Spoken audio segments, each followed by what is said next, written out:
Chapter 16. As the final words of the black creature hissed away in the flame-lit air, everything seemed to happen at once. With a dramatic sweep of one lean arm and a command so sharp it jarred them all into instant action, the giant druid sent the tense members of his little company charging toward the open staircase that led to the main hall of the druid's keep. As the 6 men broke in a mad dash for the winding stairway behind them, the skull-bearer lunged for Alanon. The thudding impact of their collision could be heard even by the fleeing men, who were already starting up the staircase. Save for one. Flick hesitated, torn by the desire to escape, but held spellbound by the titanic struggle between the two powerful beings, locked in combat only inches from the rising flames of the great open furnace. He stood at the bottom of the staircase, hearing the disappearing footfalls of his companions as they raced for the upper hall. A moment later, the footsteps were gone, leaving him the sole witness to the incredible struggle between druid and skull-bearer.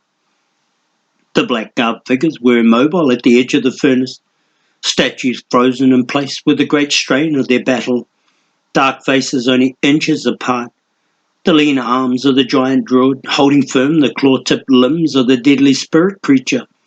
The skull-bearer was attempting to bring his razor-sharp hands close enough to the mystic's unprotected throat to rip the life out of him and end the battle quickly. The black wings heaved with the exertion, flapping in fury to add momentum to the assault, the unmistakable rasp of its breathing cutting the heated air with ragged desperation.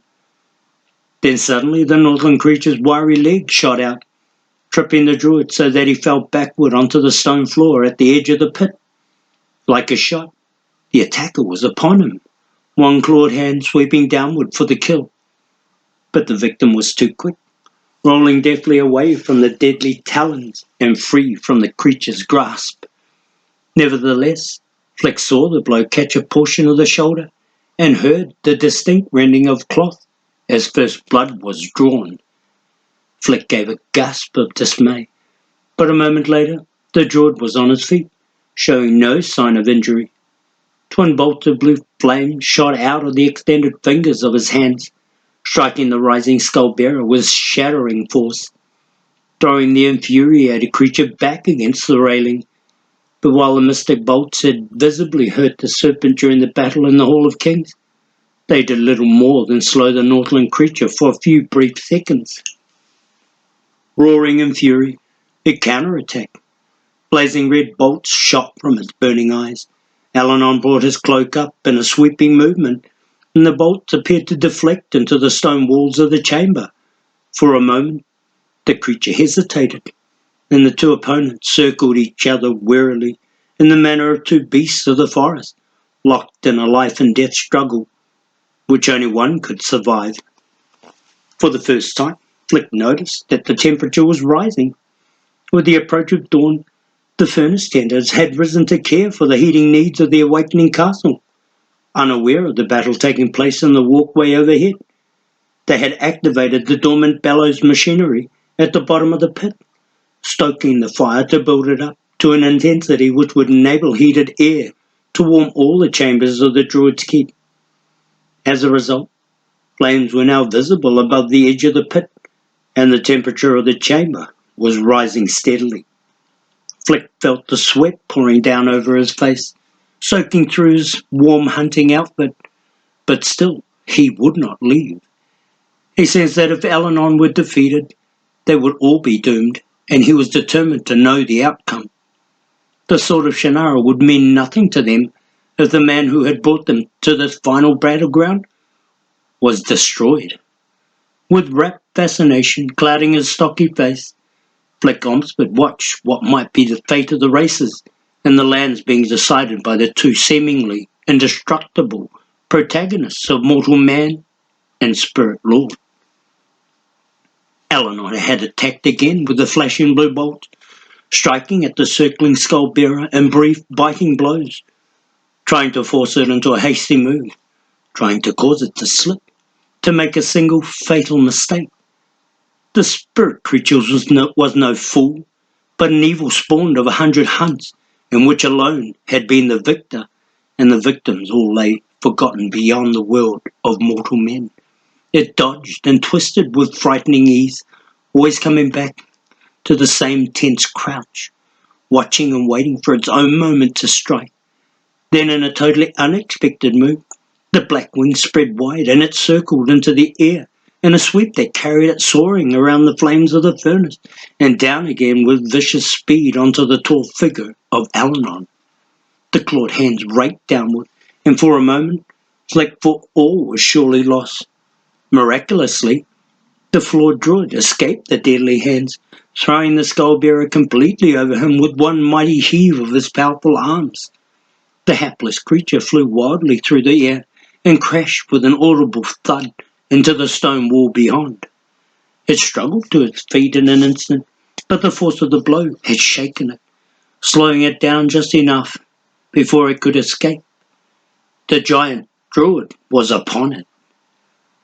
The two black figures thrashed about against the wall as if intricately joined. Their limbs locked onto each other like twisted branches when they reared to full height. Flick could see that Alanon was behind the struggling skull-bearer, his mighty arms locked vice-like about the head of the creature, the straining muscles slowly crushing the life away. The victim's wing beat madly, its hooked arms clutching vainly for something to break the hold that was destroying it. The fire-red eyes burned with the fury of the furnace pit itself, shooting forth bolts of fire that tore into the stone walls, leaving gaping blackened holes. The combatants lurched away from the wall and rocked wildly toward the blazing pit at the centre of the heated chamber until they were against the low iron railing. For a moment, it appeared to the wide-eyed Velman that both would lose their balance and plunge into the flames below. But abruptly, Alanon straightened with a mighty effort, dragging his captive back from the railing a few scant feet. It was this sudden movement that brought the entangled spirit creature about, its hate-filled eyes coming to rest directly on the partially hidden Velman, grasping at any opportunity to divert the clinging druid for the instant that would permit it a chance to break free of those crushing arms. The skull-bearer struck at the unprepared Flick. Twin bolts of flame shot out of the burning eyes, shattering the stone blocks of the staircase into deadly fragments, which flew in all directions like little knives.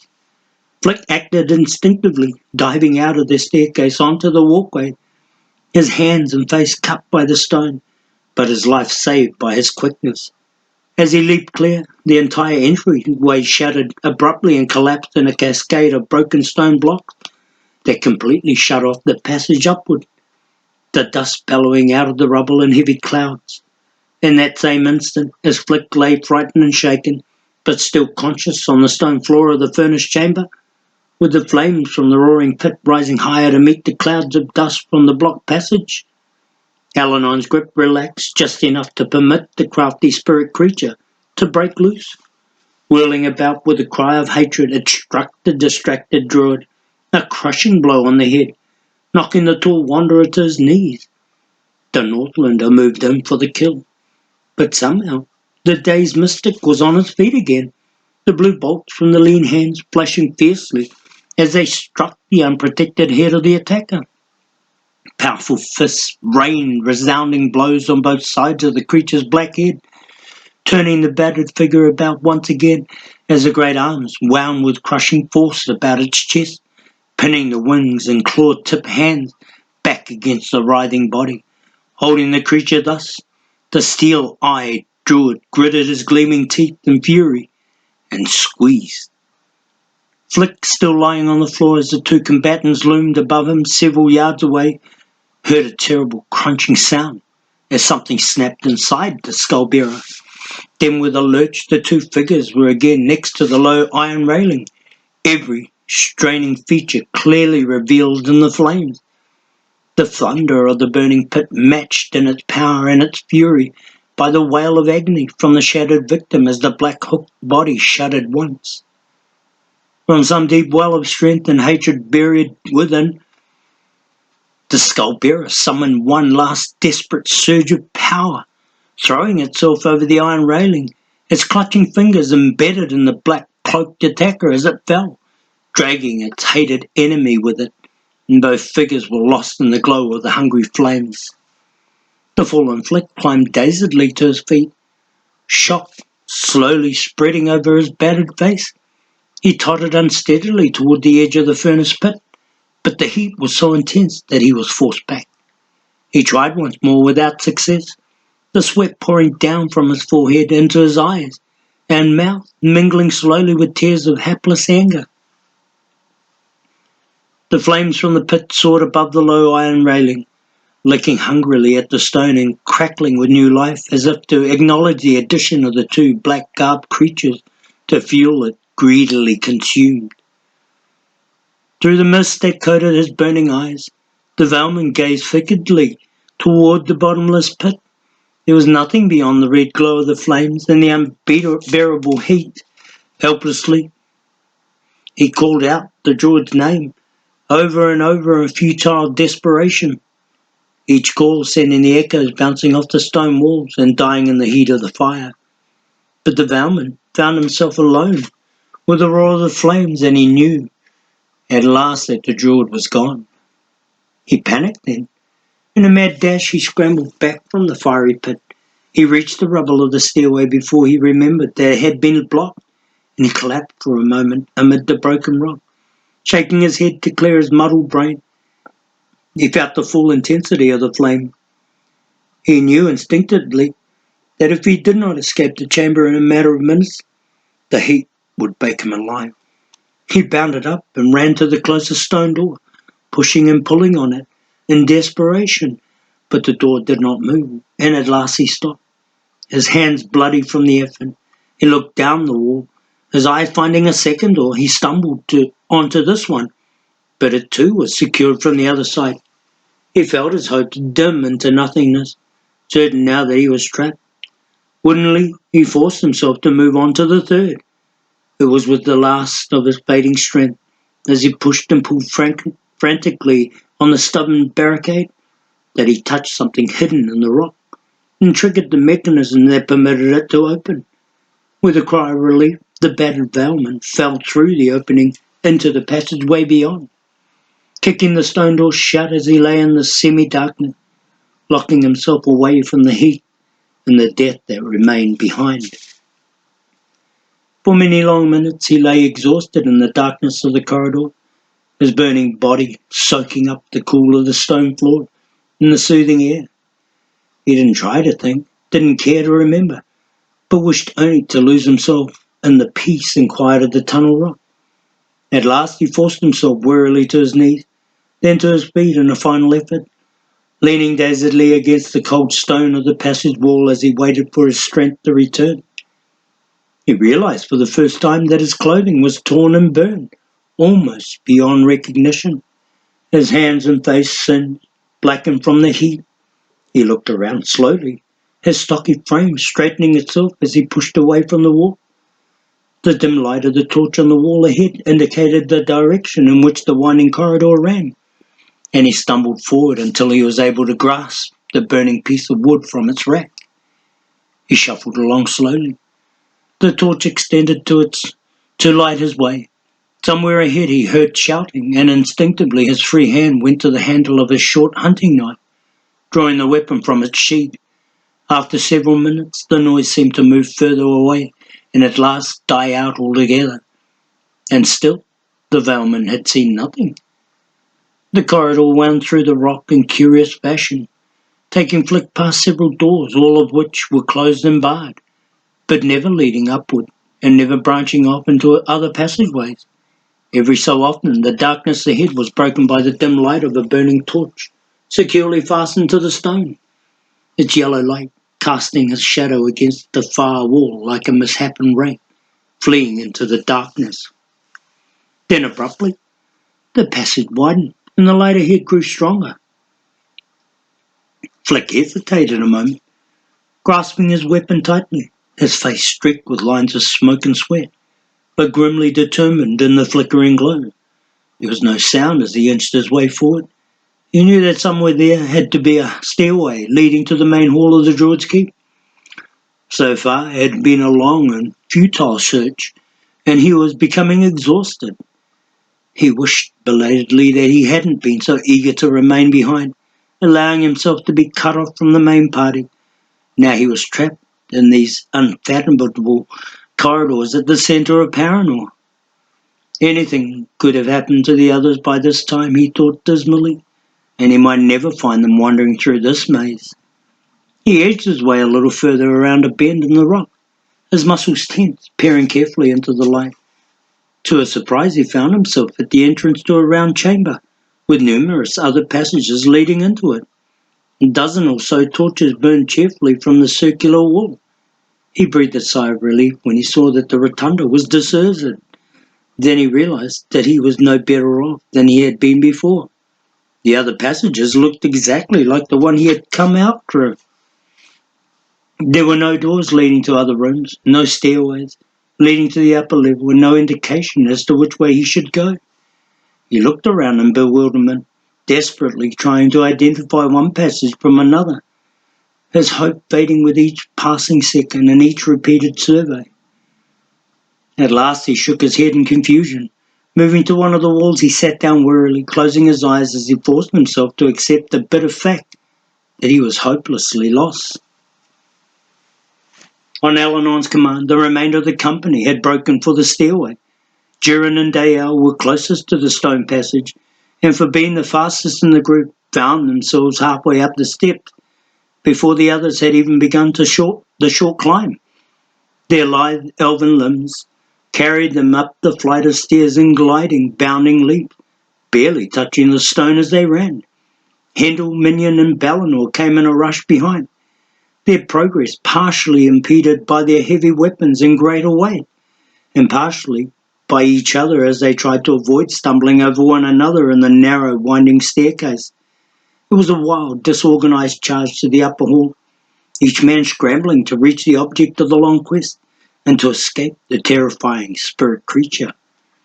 In their haste to accomplish both ends, the hapless Flick was not even missed. Durin was first through the stairway entrance of the Druid's Keep, nearly stumbling into the great hall as he broke clear, the smaller form of his brother close behind. The hall was lavishly impressive, a huge high-ceilinged corridor, whose great walls were solid wood, polished until they shone with burnished magnificence in the mixed yellow light of burning torches and the reddish tinges of the dawn seeping through high, slanted windows. The panels were adorned with painting, carved figures of stone and wood on mosaic display stands, and long, hard-woven tapestries that hung in folds to the polished marble floor that ran the length of the corridor. At various intervals, there were great statues of iron and fine stone, sculptures of another age, preserved through the long centuries by the shelter of this timeless refuge. They seemed to be guarding the heavy carved wooden doors that were beautifully ornamented with handles of copper-coloured brass, held fast by iron studs. A few of these stood open, and in the chambers that lay beyond could be seen the same carefully designed splendour, glowing radiantly as tall, open glass windows let in the sunshine in long streams of lingering colour, fresh with the new day. The Elven brothers had little time to admire the ageless beauty of Paranor. An instant after they were through the open staircase, they were set upon by gnome guards, who seemed to come from everywhere at once. The gnarled yellow bodies sliding from concealment behind doors, statues, the walls themselves.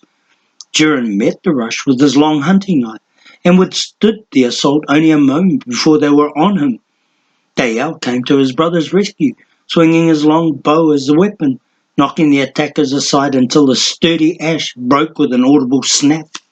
For a moment, they seemed that they would be torn to pieces before their stronger comrades could come to their aid, until Durin broke free and snatched a long, wicked-looking pike from an iron warrior of another age, and scattered the scrambling gnomes with sweeping cut, knocking them away from his struggling brother.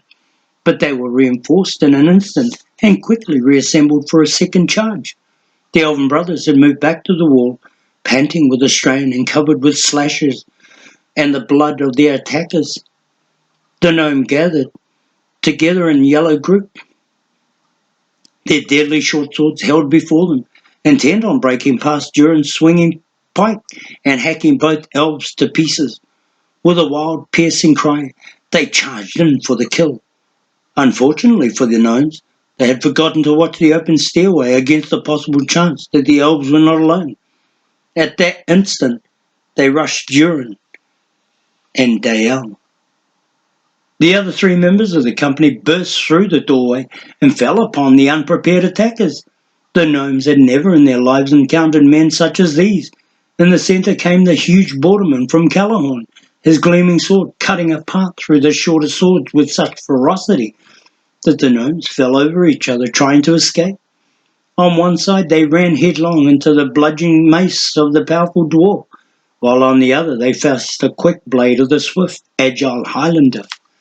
For a moment they stood and fought against the five madmen, then wavered slightly as the attack pressed ahead, and finally broke and ran. All thoughts of winning abandoned.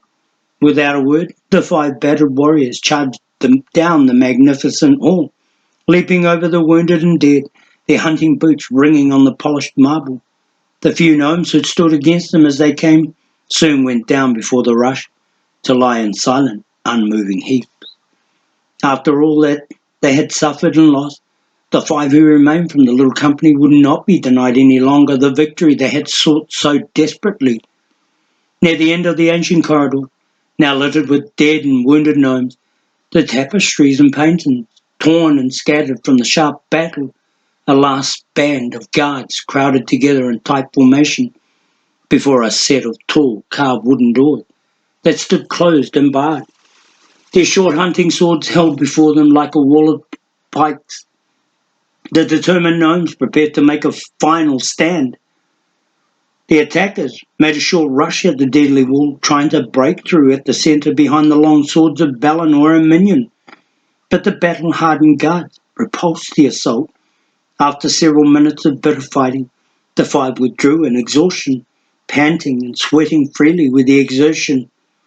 Their bodies cut and battered, Durin dropped heavily to one knee, both an arm and a leg badly slashed by gnome swords. Minion had been clipped along one side of his head by a pike edge, and the blood rose to the wound in a vivid red streak. The Highlander seemed unaware of the injury. Again the five attacked, and again, after long minutes of bitter hand-to-hand combat, they were repulsed. The number of gnomes had diminished by almost half, but time was running out for the men of the company. There was no sign of Alanon, and the gnomes would have reinforcements on the way to protect the sword of Shannara, if indeed it did stand within the chamber they now so desperately sought to hold.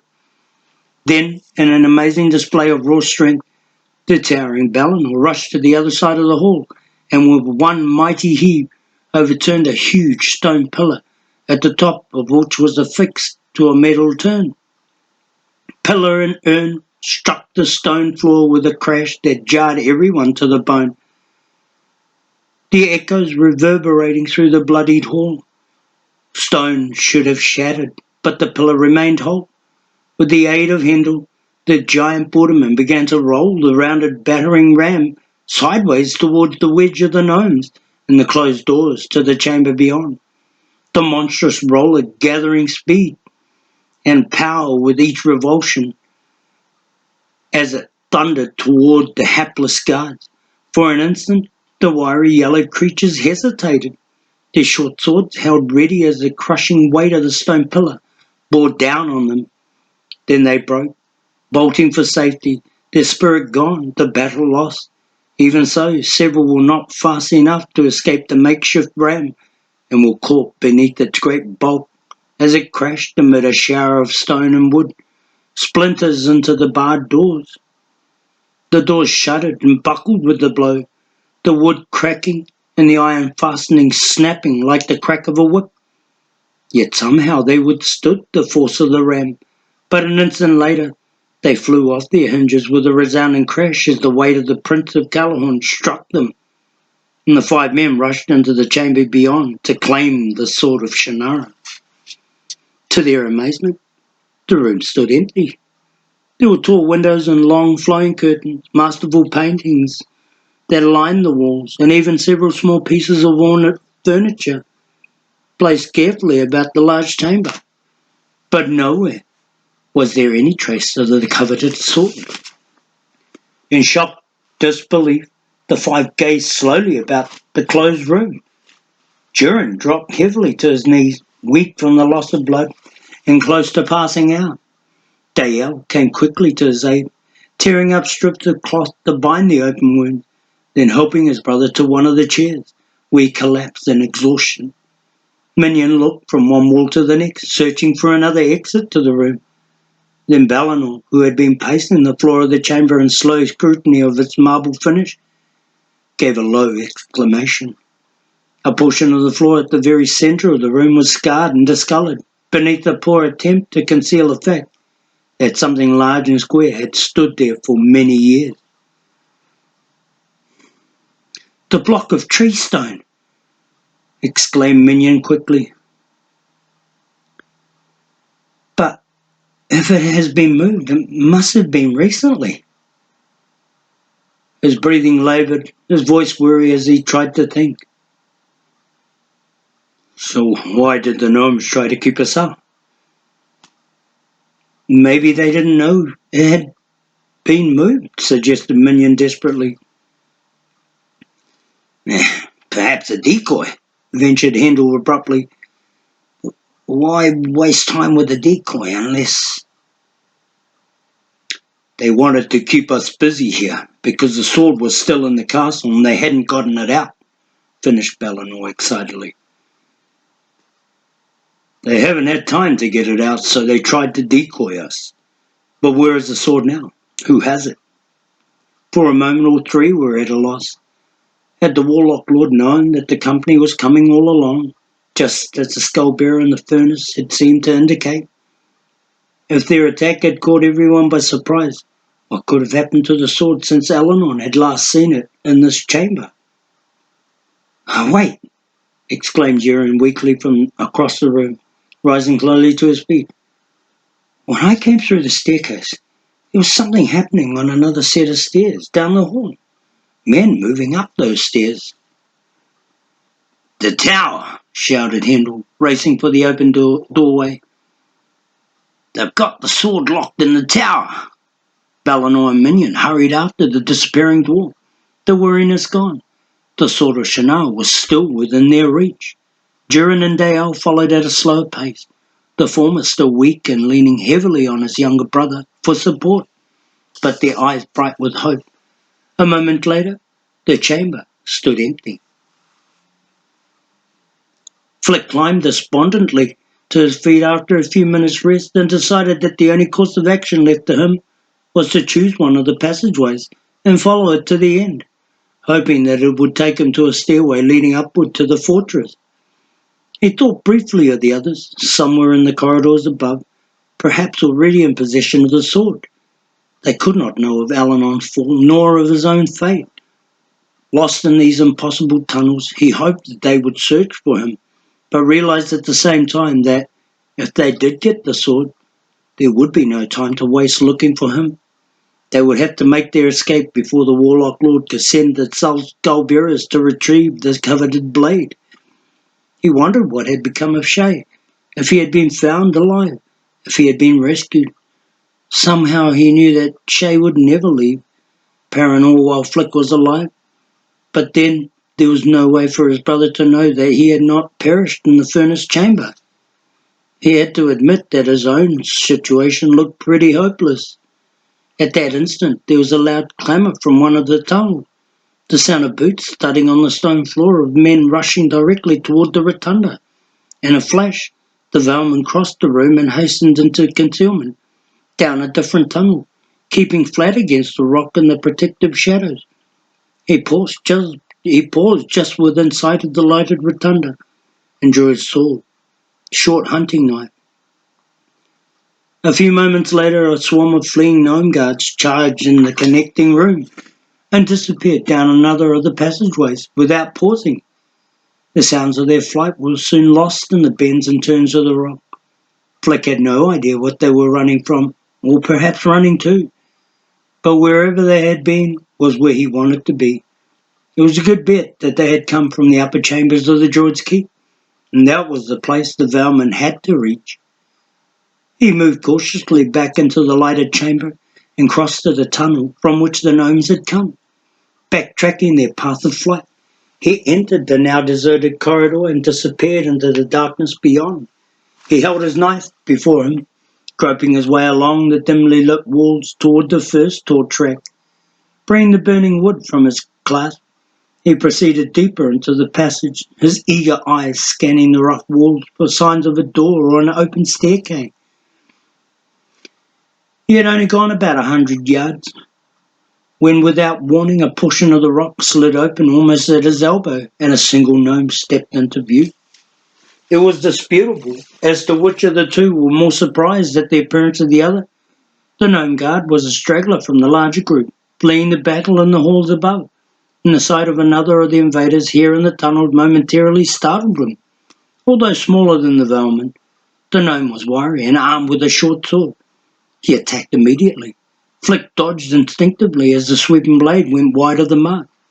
The Velman leaped onto the gnome before he could recover, and wrestled him to the stone floor, trying vainly to take the sword away from his agile opponent. His own knife lost in the scuffle. Flick was not trained in hand-to-hand combat, but the gnome was, and this gave the little yellow man a distinct advantage. He had killed before and would do so again without a second thought, while Flick sought only to disarm his attacker and escape.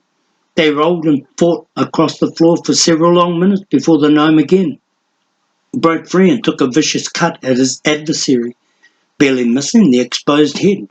Flick threw himself back, desperately looking for his knife. The little guard charged at him just as his groping fingers closed over the heavy wood of the torch he had dropped at the first assault. The short sword came down, glancing off Flick's shoulder and cutting into the exposed flesh of his arm painfully.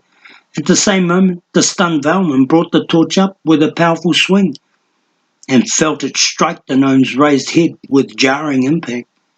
The guard sprawled forward with the force of the blow and did not move again. Flick slowly regained his footing and recovered his knife after a moment's search. His arm throbbed painfully and the blood soaked into his hunting tunic, running down his arm and into his hand, where he could clearly see it. Afraid that he was bleeding to death, he quickly tore up strips of cloth from the fallen gnome's short cloak and bound them about the injured limb until the bleeding had stopped. Picking up the other's sword, he moved over to the still partially open rock slab to see where it led. To his relief, he found a winding staircase beyond the doorway that spiraled upward. He slipped into the passage, closing the rock slab behind him with several pulls of his good arm. The stairs were dimly outlined with the familiar torchlight, and he proceeded to climb with slow, cautious steps. All was quiet in the passage as he moved steadily upward, with the long torches and iron racks giving him enough light to pick out his footing on this rough stone.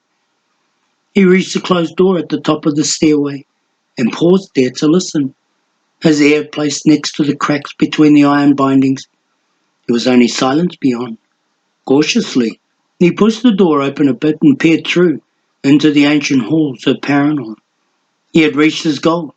He opened the door a bit further and stepped watchfully into the silent corridor. Then the steel grip of a lean, dark hand came down on his extended sword arm and yanked him into the open.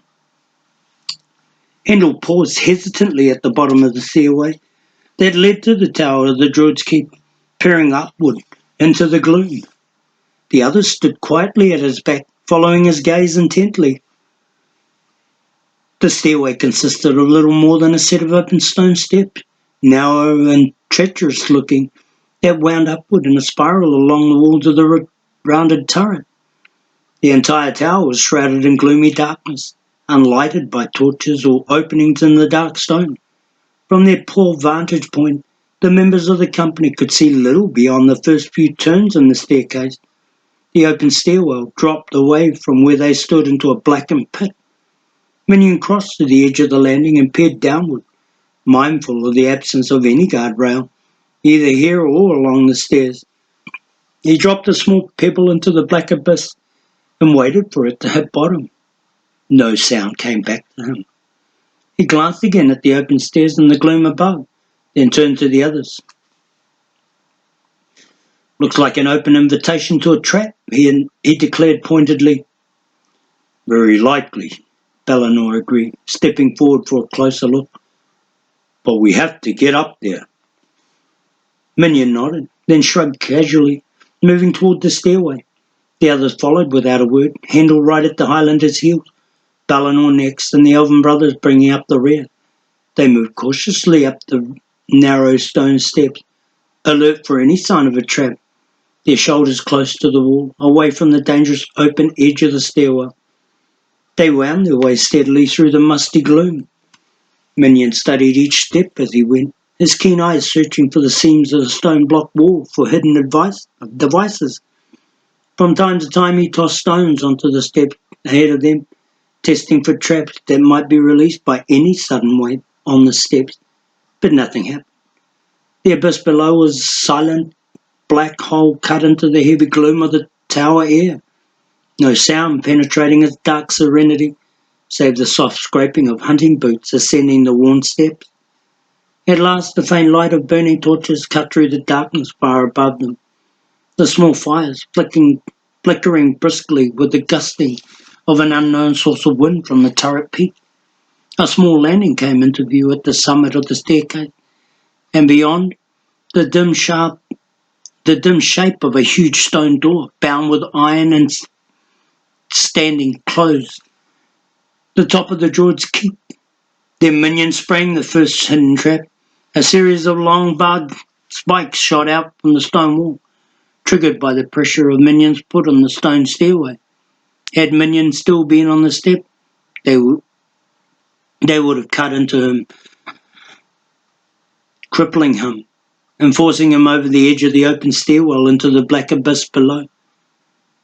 But Handel had heard the click of the released spring an instant before the trap opened. With a quick pull, he yanked the astonished Highlander backward to the others, almost knocking them all off the narrow steps. They staggered wildly in the heavy gloom, inches from the sharpened steel spikes. Regaining their footing again, the five remained flattened against the wall for several long minutes, breathing audibly in the still darkness. Then the tack-turned dwarf smashed the spikes before them with several placed blows of his great mace, opening the route once more. Now he led the way in alert silence, while the shaken minion dropped back behind Ballanor. Quickly, Handel found a second trap of the same type and triggered it, breaking the spikes and moving on. They were almost at the landing now, and it appeared they would reach it without further difficulty when Dayal called out sharply. His keen elven hearing had caught something that the others had missed, a small click that signalled the triggering of still another trap. For a moment, everyone froze in a position as alert eyes searched the walls and steps, but they found nothing, and at last Handel ventured a single step further on the stairs.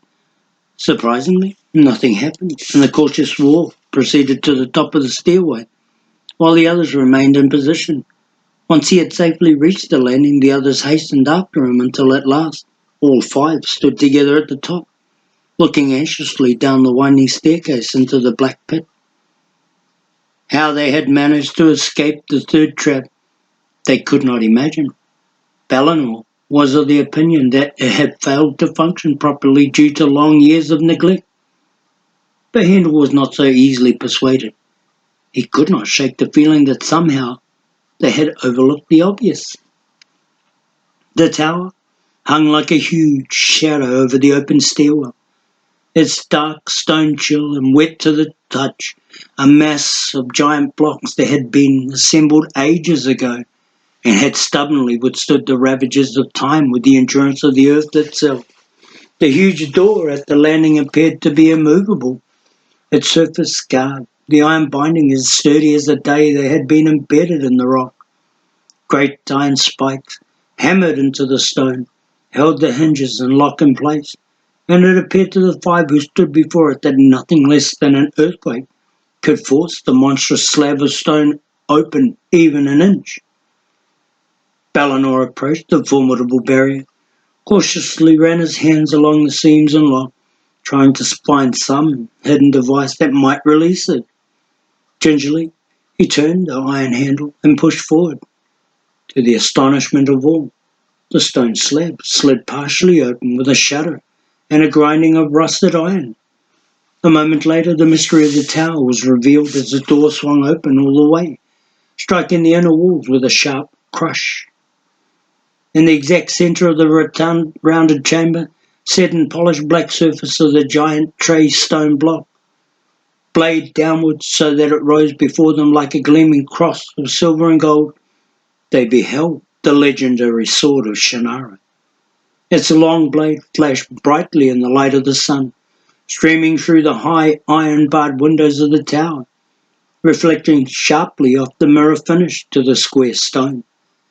None of the five had ever seen the fabulous sword, but they were instantly sure this was it.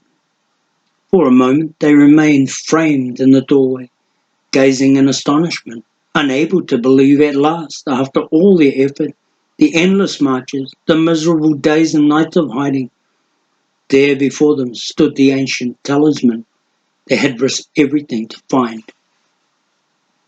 The sword of Shannara was theirs. They had outwitted the warlock lord. Slowly they filed into the stone chamber, smiles on their faces, the weariness gone, their wounds forgotten. They stood for long moments staring at it, silent, wondering, grateful. They could not bring themselves to step forward and take the treasure from the stone. It seemed too sacred for mortal hands. But Eleanor was missing, and Shay was lost as well. And where's Flick? Gael voiced the question suddenly. For the first time they realized that he was missing. They glanced about the chamber, looking blankly at one another for an explanation. Their minion, who had turned apprehensively back to the gleaming sword, watched the impossible happen. The great block of tray stone and its precious display began to shimmer and dissolve before his astonished eyes. It took only seconds for the entire image to fade into smoke, then into a heavy haze, and at last into the air itself, until the five men stood alone in an empty room, staring into space. A trap! The third trap! Roared Minion, recovering from the initial shock. But behind him, he could already hear the huge rock slab swing shut on their inescapable prison, creaking and groaning sharply as the rusted hinges gave way under the monstrous weight of the stone. The Highlander launched himself across the room, crashing into the doors as it closed on them, the sharp snap of its lock clicking firmly into place. He collapsed slowly to the worn stone floor, his heart beating violently in rage and frustration. The others had not moved, but stood in silent despair as they watched the slim figure at the door bury his face in his hands. The faint but unmistakable sound of muffled laughter echoed brokenly off the chill walls in long peals, mocking their foolishness and their bitter, inevitable defeat.